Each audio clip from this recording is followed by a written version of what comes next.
우리가 복음서를 통해 계속해서 살펴보는 것처럼 예수님의 공생의 기간 동안은요, 그야말로 기적의 또 연속, 이적과 표적의 연속이었습니다. 가는 곳마다 하늘의 진리를 전하시고 각색 병든 자들을 고쳐주시고 귀신들을 쫓아내 주셨습니다. 그런데 그러한 예수님을 향한 이스라엘 백성들의 반응은 아주 천차만별이었어요.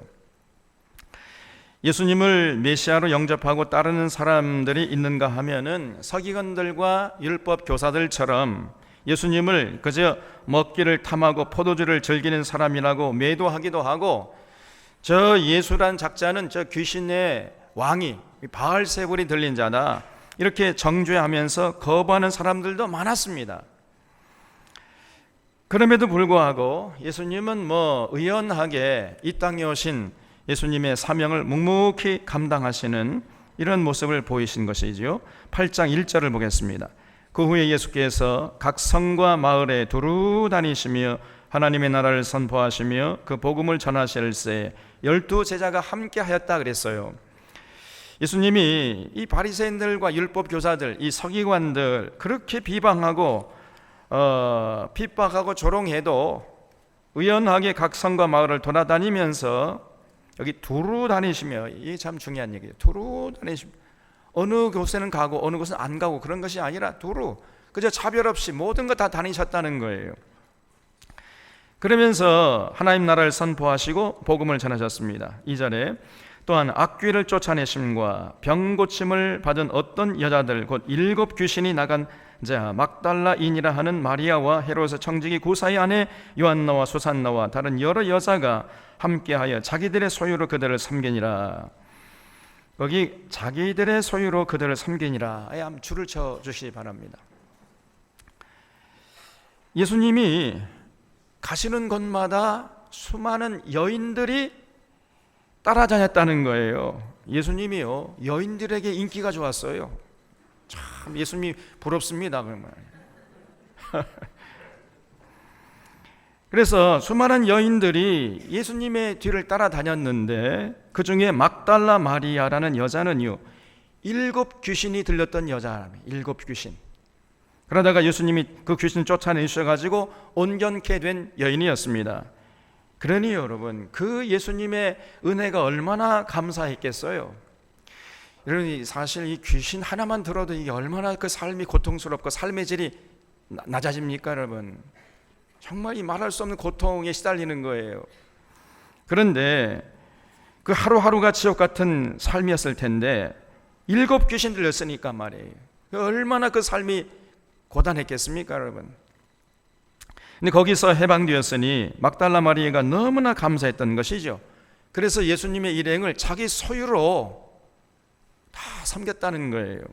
지극정성으로 섬겼다는 것입니다. 그리고 그 헤롯의 청지기 구사의 아내 요한나와 수산나와 다른 여러 여자들도 아마 좀 병들었던 모양이죠. 그러다가 예수님이 오셔가지고 고쳐주셨어요. 그러니까 이들이 그 자기들의 소유를 가지고 예수님과 제자들을 섬겼다는 것입니다. 그러니까요, 이 예수님은 남자든지 여자든지 가리지 않고 차별하지 않고 그저 고통스러운 상황에 있는 자들을 보면은요, 마다하지 않고 따스한 사랑의 손길을 펴시는 이런 모습을 보여주셨던 것입니다. 일반적으로 이 다른 종교들을 보면요, 여성들의 존재는 아주 미미합니다. 여성들을 예사로 무시해버려요. 여성의 존재를 존중해주는 종교는 거의 없습니다. 한번 살펴보세요. 유대교도요, 여성들은 아주 굉장히 차별했습니다. 여성들은요, 성전 안에 들어가지도 못했어요. 어디 감히 여성이 성전 안에 들어오기는. 이랬다니까요. 남자만 들어갈 수 있습니다 여러분. 이 성막에 이 과거 유대교의 영향을 받은 우리나라도 그랬잖아요. 이 우리나라 과거의 한 세대 전만 해도 여성들은요, 그야말로 쉽게 말하면 부엌대기 아니에요. 부엌대기. 어디 감히 여자가 남자랑 같이 밥을 먹기는 택도 없는 얘기입니다. 그 여성들은요, 남성들의 놀이개에 불과했잖아요. 한 세대 전만 해도 그랬습니다. 그래서 우리 부모 세대만 해도 남자 아기가 태어나면은 그저 대문에다가 뭘 걸었죠? 고추를 걸면서 그냥 크게 기뻐하고 잔치를 벌리고, 만약에 여자 아기가 태어나면 국물도 없습니다. 그냥 세상이 종말이 된 것처럼 근심하고 걱정하고 그랬어요, 그 부모들이. 그러다가 끝내 아들을 낳지 못하면 그 산모는 시댁에서 쫓겨나야 했습니다. 여러분, 한 세대 전만 해도, 우리 어렸을 때만 해도 그래, 그런 분위기가 팽배했는데, 어떤 분위기냐면요, 여자가 무슨 대학 간다고 그래, 여자는 고등학교만 졸업하면 됐어, 그 시집이나 빨리 가, 이런 분위기가 팽배했잖아요. 이게 유교 사회였던 것입니다, 여러분. 그러나 우리 기독교는 여성을 존중하고 여성의 존귀함을 인정하는 거예요. 왜냐하면 하나님이 여성을 존중하기 때문이고 예수님이 여성을 존중히 여기기 때문에 그렇습니다. 하나님은 여자 아기를 낳았을 경우에 남자 아기를 낳았을 경우보다 배나 그 산모에게 더 출산휴가 주라고 그랬어요. 남자 아기를 낳을 경우는 40일, 여자 아기를 낳은 경우에는 80일. 그렇게 산모에게 쉬게 해라. 왜냐하면 고생했다는 거예요. 수고했다는 것입니다. 여성이 생명을 잉태하고 출산하고 양육하기 때문에 하나님이 시작해 볼 때는 여성이 남성보다 귀한 거예요, 이게. 그렇게 우리 하나님이 여성을 존귀하게 여기시는 거예요. 예수님도 여성의 인권을 존중해 주시고 남성들과 절대로 차별하지 않았습니다, 여러분. 그래서 이 기독교 집안에서는요, 아주 로마 시절 때부터 절대로 남자나 여자나 차별하지 않았습니다. 그런데 이 로마 가정에서는 남자가 태어나면 좋아하고 여자가 태어나면 그냥 여자 아기를 시궁창에 갖다 버렸다니까요. 이 로마 시대가 그랬습니다, 여러분. 뭐 여자 아기는 놔봤자 뭐 전쟁에 나가서 싸움도 못하고 이런 거 뭐 밥만 축내는 밥벌레지, 이런 식으로 여성을 대했다는 거예요. 얼마나 무섭습니까? 그래서 우리나라 개화기에 신여성들이 기독교 집안에서 많이 나왔던 이유도 바로 여기에 있는 것입니다. 4절을 보겠습니다. 각 동네 사람들이 예수께로 나와 큰 무리를 이루니 예수께서 비유로 말씀하시되 씨를 뿌리는 자가 그 씨를 뿌리러 나가서 뿌릴새 덜은 길가에 떨어지며 밟히며 공중의 새들이 먹어버렸고 덜은 바위 위에 떨어지며 싹이 났다가 습기가 없으므로 말랐고 덜은 가시떨기 속에 떨어지며 가시가 함께 자라서 기운을 막았고 덜은 좋은 땅에서 떨어지며 나가서 100배의 결실을 했느니라. 이 말씀을 하시고 외치시되 들을 귀 있는 자는 들을지어다, 이렇게 말씀했습니다. 거기 예수께서 비유로 말씀하시되에 줄을 쳐주시기 바랍니다. 예수님이 공생의 기간 동안 이 동네 저 동네 두루 다니시면서 하늘의 진리를 전해본 결과, 예수님이 크게 깨달은 게 있었어요. 그게 뭐냐면은 그 예수님의 말씀을 들은 사람들이 다 같은 종류의 사람들이 아니더라는 거예요. 별별 사람들이, 다양한 종류의 사람들이 있다는 것을 예수님이 체험한 것입니다. 근데 이걸 비유로 말씀했어요. 그래서 길가 같은 사람이 있는가 하면 돌밭 같은 사람이 있고 가시떨기 같은 밭 같은 사람이 있는가 하면 옥토 같은 사람이 있다는 거예요. 이렇게 비유로 말씀했습니다. 왜 비유로 말씀했을까요? 여기 아주 중요한 이유가 있습니다, 여러분. 무엇보다도요, 비유는 듣는 사람으로 하여금 생각하게 해요. 비유는 우리의 이성을 작동하게 해주는 힘이 있는 것입니다. 이게 비유의 힘이에요. 여러분, 사람은 생각하는 존재 아니에요? 생각을 깊게 하고 넓게 하고 높이 할수록 참된 인간이 되는 것입니다. 생각이 얕고 좁고 낮은 사람은 어쩔 수 없이 천박한 사람이 될 수밖에 없습니다, 여러분. 그러다가 마치 짐승보다 못한 존재가 되고 말아요. 그래서 어떻게 하든지 간에 우리는 생각을 좀 깊게 하고 높게 하고 넓게 하려고 스스로 애를 써야 돼요. 그래서 제가 여러분 끊임없이 여러분 책을 많이 보십시오. 우리 자녀들에게 책을 많이 읽히십시오. 그렇게 하는 이유도 바로 여기에 있는 것이에요. 책을 많이 읽으면 사람이 생각이 깊어져요. 넓어지고 높아지고 그렇게 되는 것입니다. 그러면 이 어지러운 세상에서도 우리가 올곧게 살아갈 수 있는 힘을 얻게 되는 것이에요. 자연스럽게 그렇게 되는 것입니다. 그 책을 가까이 하셔야 돼요. 여러분, 생각이 얕아봐요. 웬만한 것은 어떤 사람은 다 아무것도 아닌 문제를 다 이거 받아들이고 이거를 소화시키는데 이게 목에 걸려가지고 그거를 소화 못 시켜가지고 이제 그 끙끙거리면서 스스로 상처받고 그러다가 낙심하고 좌절해버리는 그런 사람들이 너무나 많아요, 우리 주변에. 그래서 우리는 어떻게든지 간에 생각을 깊게 하고 넓게 하고 높게 하려고 하는데 애를 써야 하는 것입니다. 그래서 우리 생각의 지평을 넓히려고 애를 써야 하는 거예요. 가만히 돌아보세요. 여러분, 하나님께서는요, 인간에게만 특별히 생각하는 능력을 주셨습니다. 인간에게만. 다른 모든 피조물에게는 생각하는 능력이 없습니다. 사유의 능력, 사고의 능력이 없어요. 그래서 이 사람에게서 생각하는 능력을 빼버리면 사람에게 남는 것은 아무것도 없습니다. 사람처럼 초라한 존재도 없는 거예요. 여러분이 힘은 코끼리가 가장 세잖아요. 우리가 코끼리를 이길 수 있습니까? 아무리 장사라도. 달리기로 치자면요, 치타가 가장 빨라요. 치타를 이길 수 없습니다. 전 세계에서 달리기 100m 선수 1등이라 할지라도 치타하고는 어림없습니다. 또 하늘을 나는 것으로 치자면은 독수리를 따라갈 사람이 없는 거예요.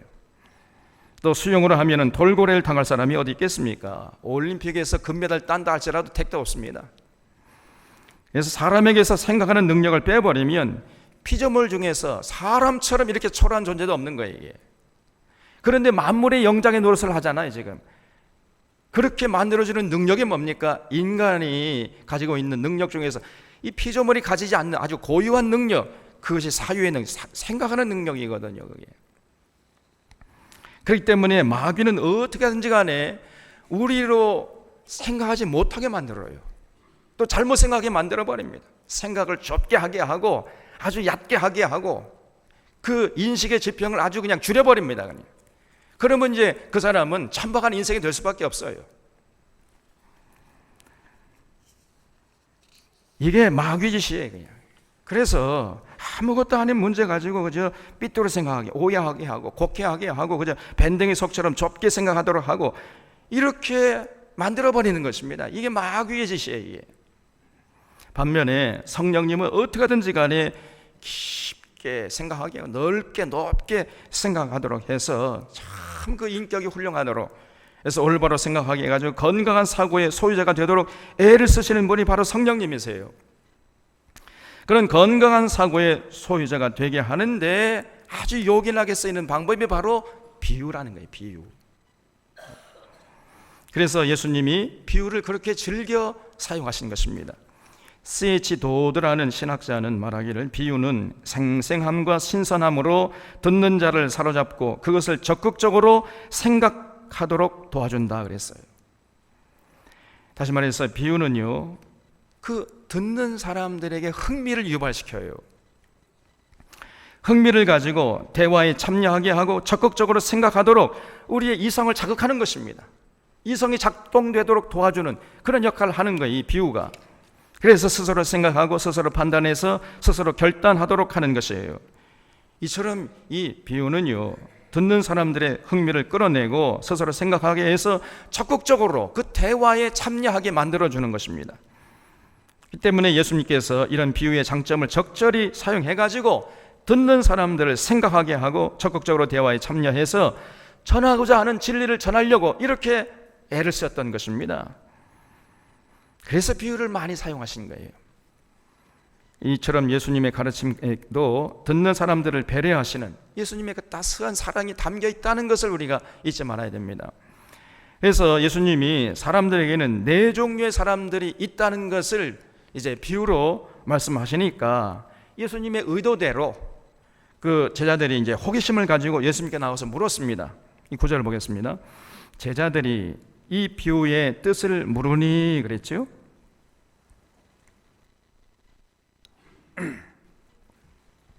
이렇게 물었다는 것은 호기심이 발동했다는 것이고 이제 이성이 작동되어 가지고 생각하기 시작했다는 증거 아닙니까, 이게?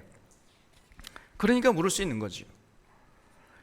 여러분들도 이제 이렇게 들으면서 이해가 잘 안 되면요, 언제 어디서든지 주저하지 말고 물으십시오.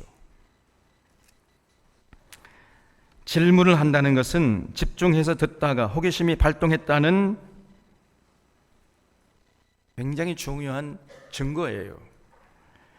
이성이 작동되기 시작했다는 반증이기 때문에 질문한다는 것은 그건 좋은 것입니다.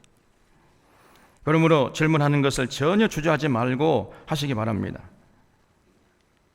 제가 얘기할 때도 그냥 하세요.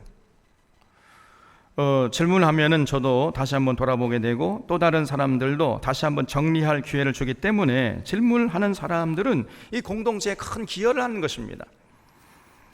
단 이 예배만큼 하지 마세요.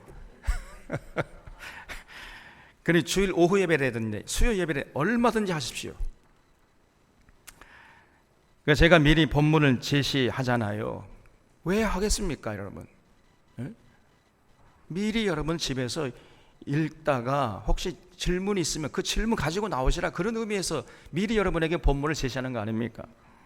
그래서 집에서 읽고 질문을 준비해 오시면 더 좋습니다. 질문하는 수준을 보면 그 사람의 수준을 알 수 있습니다. 또 이렇게 하면 또 질문 또 못할까 봐 걱정이 되는데 아무튼 질문하세요. 자꾸 9절에 제자들이 이 비유의 뜻을 모르니 이르시되 하나님 나라의 비밀을 아는 것이 너희에게는 허락되었으나 다른 사람에게는 비유로 하나니 이는 그들로 보아도 보지 못하고 들어도 깨닫지 못하게 하려 함이라 그랬어요. 여기 우리가 반드시 귀담아 들어야죠. 보석 같은 진리가 담겨 있습니다. 제자들이 나와서 아니 도대체 예수님 이 비유의 뜻이 뭡니까? 이렇게 물으니까 그 질문에 대한 예수님의 대답이요, 놀랍습니다. 여러분, 너희들처럼 이 진리에 대해서 관심도 있고 생각하려 하고 호기심이 있는 자들에게는 그 하나님의 나라의 비밀을 알게 하고, 반대로 전혀 진리에 관심도 없고 생각하려 하지도 않고 호기심이 없는 그런 자들에게는 들어도 전혀 듣지 못하고 깨닫지 못하도록 하기 위해서 이렇게 비유를 사용한다는 거예요, 예수님이. 이것이 비유의 장점입니다. 여러분, 비유라는 것은요, 진리에 관심 있는 사람들에게는 호기심이 발동하도록 하고 생각하도록 자극해요. 그래서 대화에 적극적으로 참여하도록 합니다만은, 그러나 진리에 관심도 없고 그저 전혀 호기심도 생기지 않는 이런 사람들에게는요, 이 비유라는 것이 아주 지루하기 짝이 없어요. 그래서 하품만 나오도록 하는 것입니다. 그래서 결국은 대화에 참여하지 못하게 하고 그저 구경꾼이 되도록 방치해버리게 하는 거예요. 이것이 비유의 이중 기능이에요. 이게. 적극적으로 달려와서 당신이 말하는 이 뜻이 도대체 뭡니까? 라고 묻는 자들에게는 놀라운 진리의 세계를 문을 열어서 보여주지만은, 그러나 전혀 진리에 관심도 없고 생각하려고 하지도 않고 그저 그냥 가만히 앉아있다가 떡이나 먹으려고 하고, 그런 사람들에게는요, 진리의 문을 굳게 닫아버려가지고 들어도 듣지 못하게, 깨닫지 못하게 만들어버리는 이런 기능이 이 비유에 있다는 거예요. 그래서 아예 참 대화에 참여하는 자들에게는, 그 정말 적극적으로 참여하는 자들에게는 하나님을 아는 그런 은혜를 허락하시고, 또 마음이 딱딱하게 굳어져 가지고 하늘의 진리에 대해서 아무런 관심도 없고 호기심도 보이지 않는 이런 바리새인들과 서기관 같은 이런 사람들에게는요, 봐도 보지 못하고 들어도 깨닫지 못하게 하는 이런 이중적인 기능이 있다 그 말이에요. 결국은 하나님의 말씀을 통해 진리가 전파되는 것은 말하는 자에게도 책임이 있지만은 그 말하는 자에게만 책임이 있는 것이 아니라 듣는 자들에게도 책임이 있다는 것입니다. 여러분, 이걸 잊지 마셔야 돼요. 저도 종종 경험하는 바이지만은 똑같은 상황에서 똑같은 사람들에게 전했는데, 어떤 사람들은 정말 흥미롭게 귀를 쫑긋 세워서 듣는데, 어떤 사람은요, 하품을 연거푸해야 돼요. 그냥 아이고 저 목사님 시계 고장났나, 왜 이렇게 안 끝나 이 지루해 죽겠네. 그냥 다 졸며 잘세. 그냥 전혀 관심을 갖지 않고 듣지 못합니다.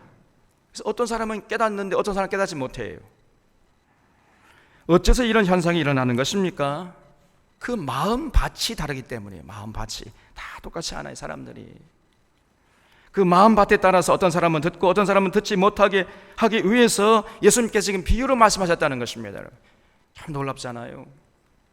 그래서 예수님께서 제자들에게 너희 듣는 것을 듣는 사람은 복이 있고 너희 전에 예언자들은 듣고 싶어도 듣지 못하고 보고 싶어도 보지 못했던 것을 너희가 보고 듣는도다. 그러면서 참 이 예수님의 제자들에게 너희가 참 복이 있다 이렇게 말씀했습니다.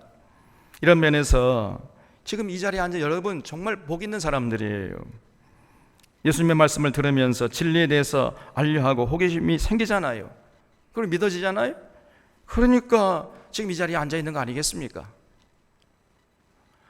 이거 뭐 말씀하는데 1시간 동안 말하는데 너무 지루하고 그냥 도대체 무슨 말을 하는지 알지도 못하겠고 그러면 다음 주에 나오겠어요? 안 나오겠어요? 한번 나오고 안 나와버립니다. 그런 사람 많아요. 그럼 어떻게 할 수가 없습니다, 여러분. 네, 이렇게 진리를 전하는 좋은 도구인 비유에도요 위험성이 있습니다. 좋은 의도를 가지고 비유를 사용할 때에는 진리를 전하는 좋은 도구가 되지만은 그러나 나쁜 의도를 가지고 악하게 사용하게 되면 사람들을 죽음의 길로 끌고 가는 무서운 흉기가 될 수 있어요. 그 좋은 예가 바로 신천지 집단이에요. 요즘 이 신천지가 비유풀이 한다고 이 비유를 가지고 또 장난을 많이 칩니다. 여기 수많은 사람들이 넘어가고 있습니다. 그래서 수많은 사람들 죽음의 길로 끌고 가는데 요긴하게 지금 쓰고 있는 것이 바로 이 비유예요. 비유의 가장 큰 장점이 생각하게 하고 대화에 참여해서 올바른 진리로 이끌어가는 것이 아니고 가르치는 자가 의도한 길로 끌고 가려는 수단으로 이 비유를 사용하고 있는 것입니다. 그래서 오히려 건강한 생각을 가로막고 건전한 대화를 봉쇄하는 도구로 지금 이 비유를 전락시키고 있어요. 이것이 신천지 집단이에요, 여러분. 참으로 사악한 자들이고 마귀의 종들입니다. 조심해야 돼요, 여러분. 이렇게 비유는 양날의 칼입니다. 예수님은 비유를 올바로 사용해서 올바른 생명길로 이끌어 가시는 이런 모습을 추호도 잃지 않았습니다. 이런 면에서 정말 예수님이 선한 목자임에 틀림이 없는 것이죠. 자, 이렇게 제자들이 예수님께 나와 물었더니 도대체 그 비유의 뜻이 뭡니까? 이렇게 물었어요. 그러니까 예수님께서 기다려 하셨다는 듯이 친절하게 비유에 대해서 자세하게 해석해 주셨어요. 11절 봅니다. 이 비유는 이러하니라. 씨는 하나님의 말씀이요 길가에 있다는 것은 말씀을 들은 자니 이에 마귀가 가서 그들이 믿어 구원을 얻지 못하게 하려고 말씀을 그 마음에서 빼앗는 것이요 바위 위에 있다는 것은 말씀을 들을 때 기쁨으로 받으나 뿌리가 없어 잠깐 믿다가 시련을 당할 때 배반하는 자요 가시 떨게 떨어졌다는 것은 말씀을 들은 자이나 지내는 중 이생의 염려와 재물과 향락의 기운이 막혀 온전히 결실하지 못하는 자요 좋은 땅에 있다는 것은 착하고 좋은 마음으로 말씀을 듣고 지키어 인내로 결실하는 자니라 그랬죠. 어떤 농부가 이제 씨를 뿌렸는데 그 땅에 떨어진 씨가요 어떤 씨는 길가에 떨어지고 어떤 씨는 바위에 떨어지고 어떤 씨는 가시떨기에 떨어지고 어떤 씨는 좋은 땅에 떨어졌다는 겁니다. 근데 예수님께서 여기서 말하는 씨라는 것은 단순히 씨가 아니라 하나님의 말씀이라는 거예요. 그러니까 하나님 말씀을 듣는 사람 중에는 길가 같은 사람이 있는가 하면 바위 같은 사람이 있고 가시떨기 같은 사람이 있고 옥토 같은 사람, 좋은 땅에 같은 이런 사람이 있다는 겁니다. 그래서 이 길가 같은 사람은 하나님 말씀을 듣기는 듣지만은 마음이 딱딱하게 굳어있는 사람이에요. 예, 동맥경화 같이 심령경화, 마음이 딱딱히 굳어져 버렸어요. 그냥. 그래서 말씀을 듣기는 듣지만은 마음이 딱딱하게 굳어져 있기 때문에 그 말씀이 마음속으로 파고 들어가지 못하는 사람이라는 것입니다. 그러다가 그만 마귀에게 하나님의 그 들은 말씀을 그냥 다 뺏겨버리는 이런 사람이 있다는 거예요. 그러니까 이런 사람은 이미 기존의 생각이 너무 딱딱하게 굳어져 있기 때문에 전혀 하나님 말씀 아무리 그 하늘의 귀한 진리를 알고 싶게 전해줘도 흥미를 갖지 않습니다. 생각하려 하지 않고 대화에 참여하지 않고 수용하지 못하는 거예요. 그러다 결국 마귀밥이 되고 많은 그런 불쌍한 자들이라 그 말이에요. 이것이 길가 같은 사람이에요. 둘째로 바위 같은 사람은 하나님 말씀을 들을 때는요 귀 기울여 잘 들어요. 그리고 들으면서 이제 진리를 깨닫습니다. 그리고 기쁨으로 받아들이고 감사하고 감격해요. 그러니까 하나님 말씀을 들을 때는 생각도 하고 질문도 하고 대화에 참여하기도 해서 저 진리를 깨닫는 감격을 누립니다. 그런데 그 감격이 오래가지 못해. 그 감격이 새털보다 가벼워요. 그냥 눈물 콧물 흘리면서 막 감격하지만은 하루를 가지 못합니다. 하루가 지나면 또 다시 옛날로 돌아가 버려요. 돌아서면 잊어버리는 겁니다.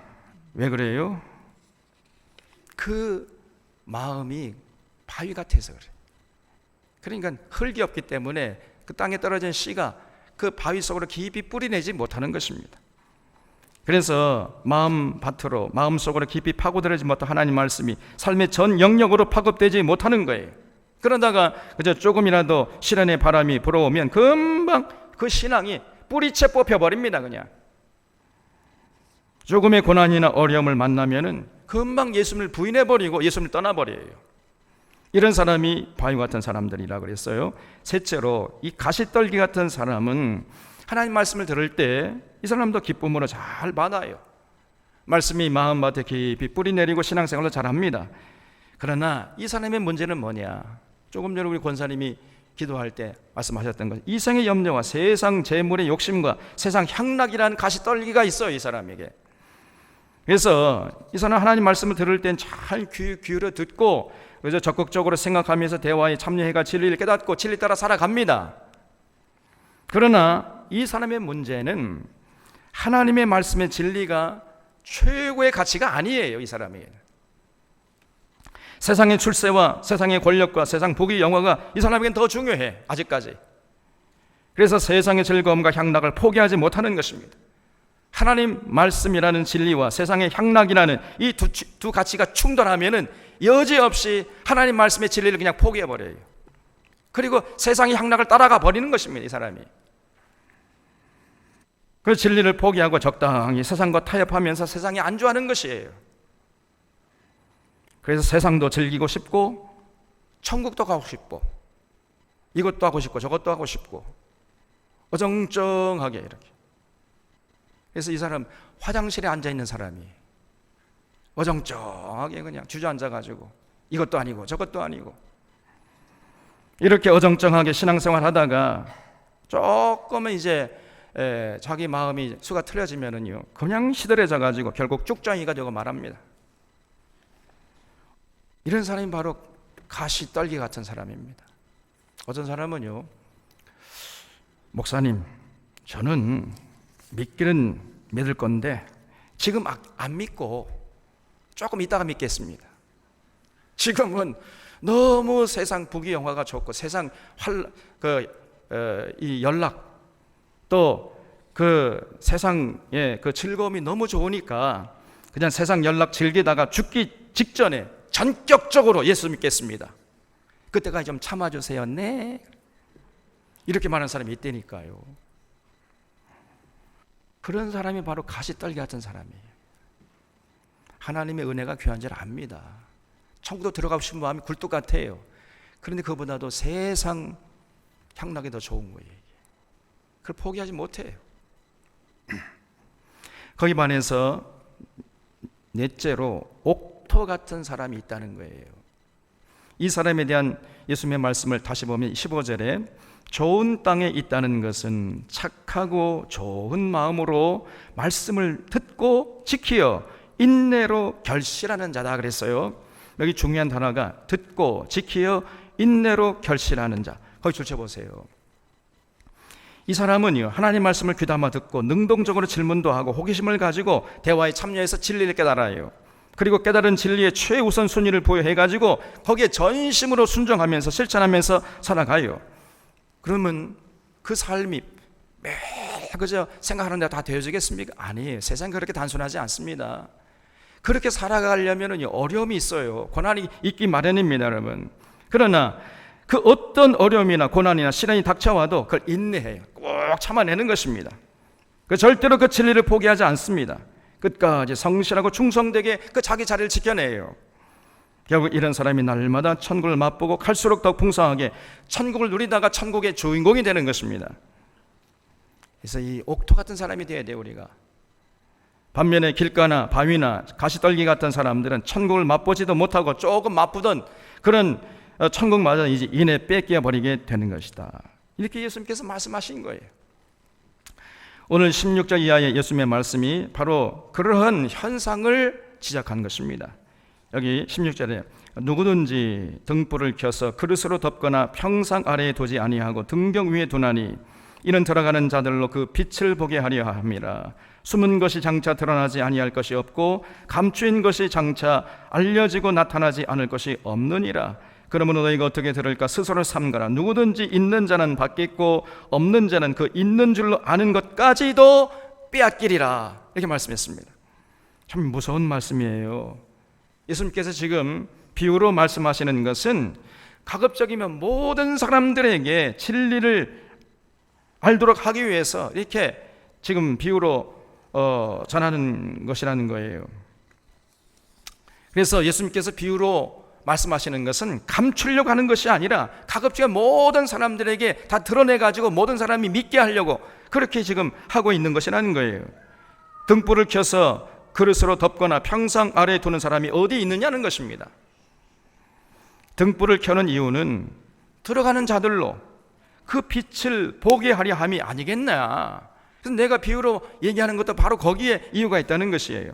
그러면서 결론적으로 하시는 말씀이 그러므로 너희가 어떻게 들을까 스스로 삼가라. 그걸 줄쳐보세요. 우리가 어떻게 들을까? 그게 중요하다는 거예요.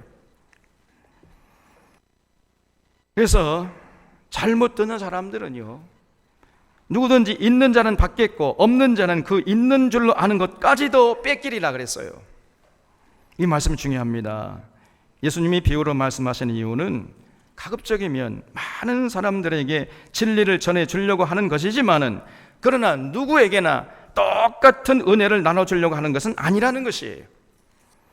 예수님께 나와 진리의 말씀을 귀 기울여 들으려 하고 질문하려 하고 호기심을 가지고 대화에 참여하려 하고 그 과정을 통해서 깨달은 진리를 소중히 여기고 그 진리 따라 생각하고 판단하면서 행동하면서 살아가려고 하는 이런 사람들, 그런 타는 목마름을 가지고 진리를 추구하는 이런 사람들에게는 하나님께서 은혜를 나눠주시겠지만은 그러나 자신의 눈먼 것을 인정하지 않는 사람들, 진리에 전혀 관심을 보이지 않는 사람들, 진리를 전해주려고 해도 정말 생각하려고 하지 않고 호기심을 가지고 참여하지 않는 이런 사람들, 그저 마음이 굳어가지고 어떤 실천적인 의지도 보이지 않고 어느 유희만을 즐기려고 하는 이런 사람들, 악한 의도를 가지고 접근하는 이런 사람들, 그런 사람들은요, 그런 누리던 은혜까지도 빼앗아가지고 그냥 누리지 못하도록 하는 것이 예수님의 의도라는 것입니다.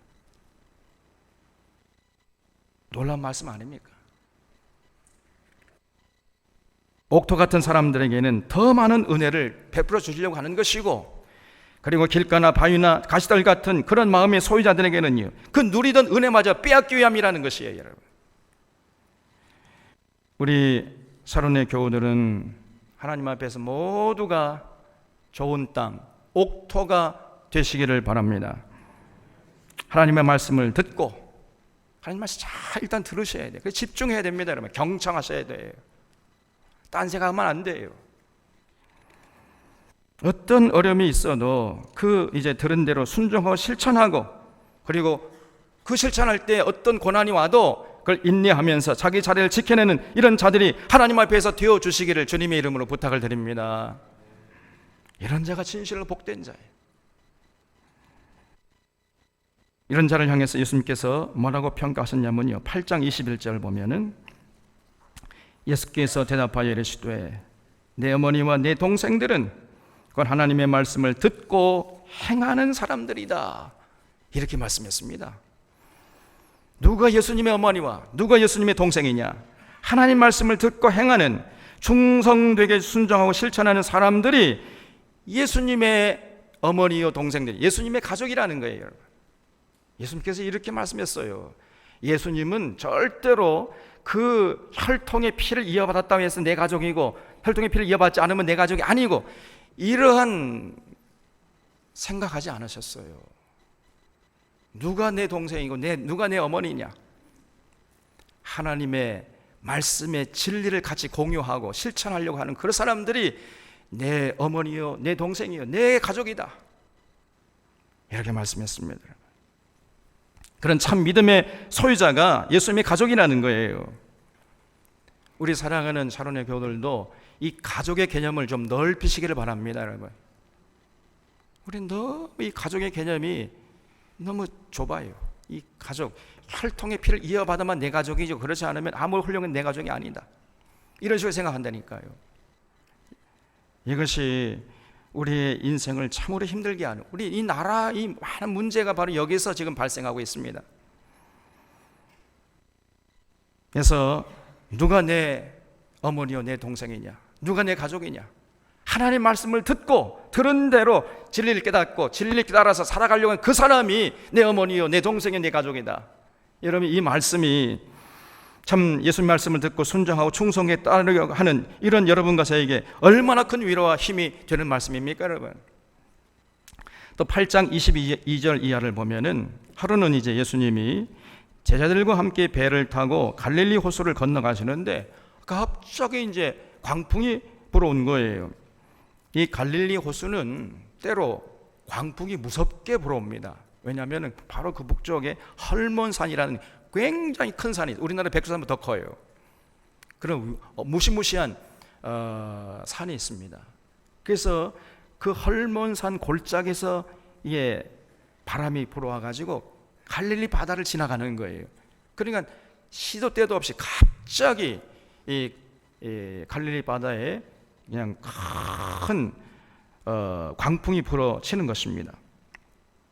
그래서 지금 예수님이 배를 타고 갈릴리 호수로 건너가실 때 마침 광풍이 불어와가지고요, 그냥 큰 바다 물결이 막 일렁거리고, 그러니까 배가 잠길 정도로 위태한 상황이 되었던 거예요. 그런데 예수님은 아무것도 모르시고 고난 잠을 주무시고 계시는 겁니다. 그냥 세상에 어떻게 누가 잡아가도 모를 정도로 고난 잠을 주무시고 계셨어요. 참고로 저도 그렇게 잡니다. 잠을 잘 때 깊이 자야 돼. 그게 진짜 복이에요. 하나님이 살아가신 자에게 뭘 준다고 그랬죠? 잠을 주신다. 깊이 잠을 자야 돼. 예수님이 그렇게 고난 잠을, 지금 막 광풍이 일어나 배가 지금 잠길 정도 됐는데 예수님은 그것도 모르고 그냥 코를 골고 주무시고 계세요. 그냥. 그러니까 24절에 보면 다급해진 제자들이 나와 깨어 이르되 주여 주여 우리가 죽겠나이다, 이러면서 주님을 깨웠다는 거죠. 그러자 주님이 일어나시더니 바람과 물결을 향해서 바람아 물결아 잔잔하라, 이렇게 한마디 하시니까요, 그냥 맥없이 광풍이 잔잔해지고 바다 물결이 잔잔해졌어요. 그런 후에 예수님께서 제자들을 향해서 너희 믿음이 어디 있느냐 이렇게 물었어요. 이게 무슨 말입니까? 이 물음은 제자들에게 믿음이 있었다면 광풍이 불어오지 않았을 것이다, 이런 뜻이 아니에요. 또 제자들에게 믿음이 있다면 그 광풍을 잔잔케 했을 것이다, 이런 뜻도 아닙니다. 이 물음은 내가 지금 너희들과 함께 있는데 왜 두려워하느냐, 이런 물음이었어요. 내가 귀신들도 쫓아내고 병자들 고쳐주고 심지어는 죽은 나사로까지도 살려줬는데 그럼에도 불구하고 너희들은 왜 전적으로 나를 신뢰하지 못하고 믿지 못하고 그 광풍이 불어온다고 거기서 그냥 두려워하고 떨고 있느냐, 이렇게 책망하는 말씀이었던 것입니다. 오늘 이 예수님의 물음은 옥토 같은 마음밭을 가진 모든 사람들 향한 물음이에요. 예수님의 가르침을 귀담아 듣고 깨달은 가르침대로 살다가 인생의 광풍 앞에 있는 모든 성도들에게 예수님께서 묻는 것입니다. 왜 전적으로 나를 신뢰하지 못하고 그렇게 광풍을 바라보면서 거기서 낙심하고 무서워 덜덜 떨고 있느냐? 어찌해서 나를 보지 못하고 낙심하고 절망하고 두려워하느냐? 너희 믿음이 어디 있느냐? 이렇게 물으시는 거예요. 우리 샤론의 교우들도 주님의 말씀을 귀담아 듣고 뜨거운 열정으로 순종하고 실천할 때 여러분 아무런 어려움이 없는 게 아니라 어려움이 있을 수 있습니다. 그게 또 정상이에요. 또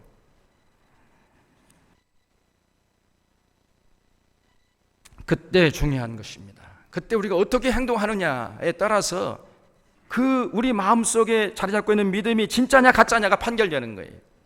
진짜 믿음인 사람들은요, 절대로 고난이 온다고 해가지고 두려워하거나 낙심하지 않고 떨지 않습니다. 그래서 그 상황 보지 않고 믿음의 주에 온전케 하시는 예수님을 바라보고 당당하게 나가는 거예요. 우리 사랑하는 샤론의 교우들이 이런 모습을 하나님 앞에서 보여줄 수 있기를 바랍니다. 그래서 그 상황 보지 말고 그 상황을 넘어서서 역사하시는 예수님의 능력을 신뢰할 수 있기를 바랍니다. 이런 자가 진짜 복된 자고 참 믿음의 소유자예요. 여러분, 참 믿음이라는 것은요, 반드시 이런 행함이 따르는 거예요.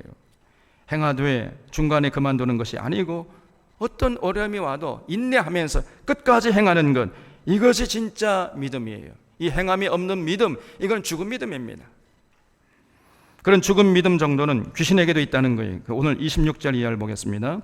그들이 갈릴리 맞은편 거라사인의 땅에 이르러 예수께서 육지에 내리심에 그 도시 사람으로서 귀신 들린 자 하나가 예수를 만나니 그 사람은 오래 옷을 입지 아니하며 집에 거하지도 아니하고 무덤 사이에 거하는 자라. 예수를 보고 부르짖으며 그 앞에 엎드려 큰 소리로 불러 이르되 지극히 높으신 하나님의 아들 예수여 그랬습니다. 예수님이 이제 거라사라는 곳에 가셨는데 마침 거기 귀신 들린 사람이 있었어요. 근데 그 사람이 예수를 보자마자요, 귀신같이 알아봐. 지극히 높으신 하나님의 아들 예수여. 여러분, 이 귀신은요, 예수님을 귀신같이 잘 믿습니다. 귀신같이 알아봐요. 귀신이 예수님 믿지 않는 게 아닙니다. 예수님은요, 우리보다 더 잘 믿어. 귀신이 예수님을 잘 믿습니다. 그러나 귀신의 믿음에는 다음과 같은 문제가 있어요. 28절 하반절에 당신이 나와 무슨 상관이 있나이까? 당신께 구하노니 나를 괴롭게 하지 마소서 그랬죠. 귀신은 예수님이 하나님의 아들이신 줄 잘 믿었지만은 그러나 그 믿음이 귀신의 삶과 생각에, 그 말과 행동에 어떤 영향력을 행사하지 못했어요. 그러니까 믿음 따로 행함 따로, 따로 노는 따로 국밥이었습니다. 이것이 귀신의 믿음이에요. 이게 죽은 믿음입니다. 오늘날 이렇게 귀신의 믿음을 가진 사람들이 우리 한국교회 안에 천지백갈이에요. 저들은 예수님을 안 믿는 것이 아니에요. 잘 믿긴 믿습니다. 예수님께 예배도 잘 드리고 찬양도 잘하고 기도도 잘합니다. 열심히 해요. 그러나 그 6일 동안의 삶의 현장에 나가서는 예수님의 가르침에 전혀 순종하지 않아요. 조그만 이익 앞에 서면 순식간에 예수님의 가르침을 까맣게 잊어버립니다. 그리고 세상 사람들처럼 생각하고 판단하고 행동해버려요. 세상 사람들처럼 수단 방법 가리지 않고 더 움켜쥐려고 하고 시기하고 질투하고 헐뜯고 싸우고 다투면서 세상 사람보다 더 세속적으로 살아버려요. 이것이 죽은 믿음이고요, 이것이 귀신의 믿음이고, 이런 믿음 가지고서는 절대 천국에 갈 수 없는 것입니다. 천국을 맛볼 수 없고 들어갈 수가 없어요. 반대로 40절 이하에서는 이 참 믿음의 주인공을 소개하고 있습니다. 12해를 혈혈적으로 앓는 여인이 이제 예수님께 나오기만 하면은 병이 나을 줄 믿고 예수님께 나왔다는 거예요. 근데 예수님께 그 나오는 길이 굉장히 험난한 길이었습니다. 여러분, 이 혈루증이 뭐예요? 혈루증이 뭐죠? 그 여성들이 하혈하는, 끊임없이 여성들의 몸에서 피가 밑으로 흐르는 거예요. 이게 고름이 막 나와가지고, 그러니까 얼마나 더럽고 냄새나고, 그 12년 동안이나 이 사람이, 이 여자가 고난을 당하고 있었다. 일종의 이제 성병이죠. 이게 그 몸에서 냄새가 나고 사람들이 그 여인을 가까이 하려고 했겠습니까? 여인이 오기만 하면 그냥 코를 막고 저리 가라고 막. 그러니까 얼마나 부끄럽고 창피하고 얼마나 이 수치스러운 일입니까 이게. 근데 이 여인은요, 그 모든 수치와 고통을 다 이겨내고 예수님께 나왔어요. 그래서 예수님의 옷자락만 만져도 내 병이 나을 줄 믿고 그 믿음대로 행동했던 것입니다. 모든 수치와 모든 역경을 다 견뎌내고 드디어 예수님께 나와가지고 예수님의 뒤에 가서 옷자락을 가만히 만졌는데 순식간에 그 여인의 병이 나와버렸습니다. 이렇게 자신의 믿음을 실천하는, 행동하는 믿음의 소유자를 모시고 예수님이 책망하기는커니 여인을 칭찬했어요. 48절에서 예수께서 이르시되 따라 내 믿음이 너를 구원하였으니 평안히 가라, 이렇게 말씀했습니다. 그래서 이 여인의 마음밭이 옥토였던 거예요. 그리고 예수님께서 이제 회당장의 집에 가시니까 12살짜리 딸이 죽어 있었습니다. 이 49절에 아직 말씀하실 때 회당장의 집에서 사람이 와서 말하되 당신의 딸이 죽었나이다. 선생님을 더 괴롭게 하지 마소서. 이렇게 얘기하는 거예요. 그러니까 이미 당신 딸 죽었는데 예수님 모시라고 해봤자 무슨 소용이 있겠나. 괜히 예수님만 괴롭게 하지 말고 당신 딸 이미 죽었으니까 포기해. 이런 뜻이겠지요. 그러니까 예수님이 50절에서 예수께서 들으시고 이르시되 두려워하지 말고 믿기만 하라. 그리하면 딸이 구원을 얻으리라 하시고 그랬죠. 거기에 줄쳐보세요. 두려워하지 말고 믿기만 하라. 여러분, 주님 말씀을 듣고 순종하고 실천하다가 고난이 오고 환난 풍파가 와도 두려워하지 않고 믿음을 지켜나는 자들이 진실로 구원 얻는 자가 되는 줄로 믿으시기 바랍니다. 오늘 우리 사론의 교우들은요, 비유로 말씀하신 예수님의 심정을 헤아릴 수 있기를 바랍니다. 비유로 말씀하시는 예수님의 깊은 사랑을 마음에 새기시기를 바랍니다. 비유로 말씀하시는 예수님의 의도는 예수님의 말씀을 통해 진리를 깨닫고 그 어떤 어려움이 있어도 진리 따라 살고자 하는 의지가 있는 그런 참 믿음의 소유자들에게는 모든 진리의 세계를 전부 열어가지고 보여주시려고 그렇게 하셨다는 거예요. 그러나 그렇지 않는 사람들에게는 그 모든 진리의 세계의 문을 꽁꽁 걸어 담겨가지고 전혀 깨닫지 못하도록 그렇게 하고자 함이었습니다. 따라서 모든 교우들은 예수님의 말씀, 예수님의 가르침을 주목하고 여러분의 모든 지성과 인격을 가지고 그 말씀을 통해서 우리에게 말씀하시는 하늘의 진리를 깨달으려고 적극적으로 생각도 하고 호기심을 가지고 좀 질문도 하고 이렇게 애쓰시는 자들이 되시기를 바랍니다. 그냥 주시려면 주시고 마시려면 마시고 있으면 좋고 없어도 괜찮고 이런 자들에게는 하나님도요 전혀 관심 없습니다. 반면에 예수님께 나와서 손을 들고 질문했던 예수님의 제자들처럼 진정성을 가지고 그 진리를 향한 타는 목마름을 가지고 능동적으로 적극적으로 나와서 질문하고 대화하되 열린 마음 가지고 말씀을 통해 깨달은 진리를 마음판에 새기고 그 마음판에 순종하고 실천하는 이런 모습을 보이는 자들에게는 이런 참 믿음의 소유자들에게는요 우리 주님이 한량없는 은혜와 사랑을 베풀어 주시는 것이에요. 그리고 궁극적으로 그 사람을 천국으로 인도하시고 천국의 소유자가 되게 하시는 것입니다. 여러분, 우리에게 참 믿음이 중요해요. 믿음이 있는 자가 천국에 가고 믿음이 없는 자는 천국에 못 간다 그랬잖아요. 여러분, 천국은 뭘로 갑니까? 돈으로 갑니까? 돈으로도 못 가요. 하나님 나라. 너 힘이 있어도 못 가지요? 권세가 있어도 못 가요. 근데 뭘로 가요? 믿음으로. 그래서 믿음이 중요한 거예요. 근데 믿음에는 두 가지 종류가 있다 그래요. 죽은 믿음이 있고 산 믿음이 있다 그랬습니다, 여러분.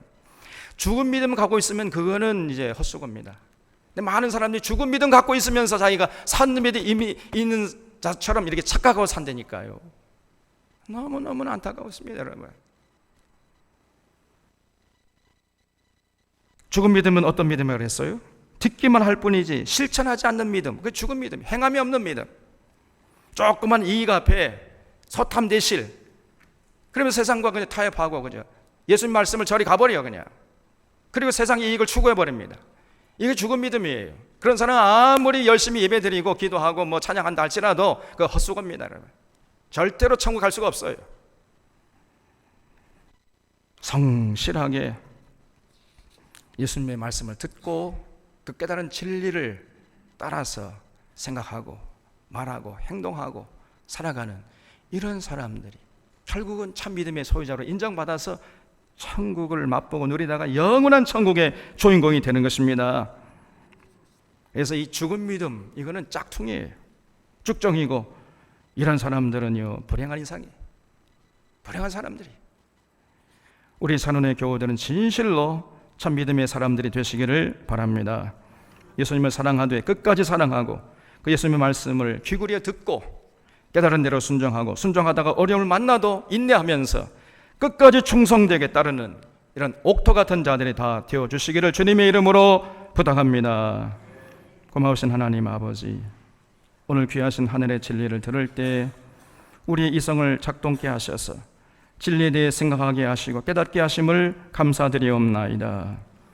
주님께서 지금도 우리의 마음속에 생명의 씨앗을 뿌려주시고 또 다 같은 옥토가 되어서 순종의 열매를 맺는 삶을 살기를 원하신다는 것을 알게 하시니 또한 감사드리옵나이다.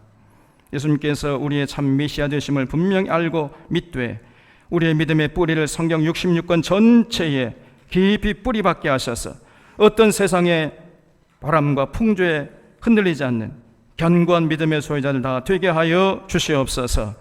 주님의 말씀을 순종하다가 고난을 당하고 어려움을 당해도 두려워하지 않게 하시고 당당하게 그 모든 고난을 이겨내는 참 믿음의 소유자들 다 되게 해 주시옵기를 바라옵고 예수님의 이름으로 기도하옵나이다. 아멘.